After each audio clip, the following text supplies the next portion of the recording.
You ask Tiger to solve. This deals with linear equations with one unknown.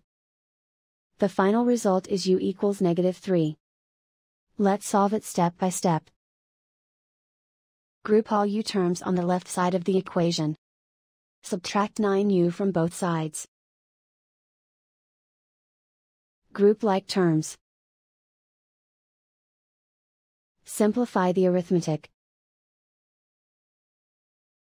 Group like terms.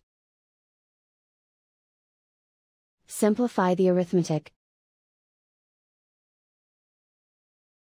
Group all constants on the right side of the equation. Subtract 12 from both sides.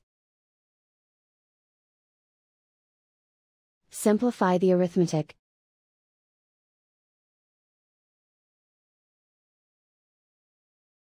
Isolate the u.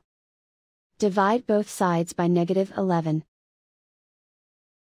Cancel out the negatives. Simplify the fraction. Simplify the arithmetic. Find the greatest common factor of the numerator and denominator. Factor out and cancel the greatest common factor. And so the final result is u equals -3.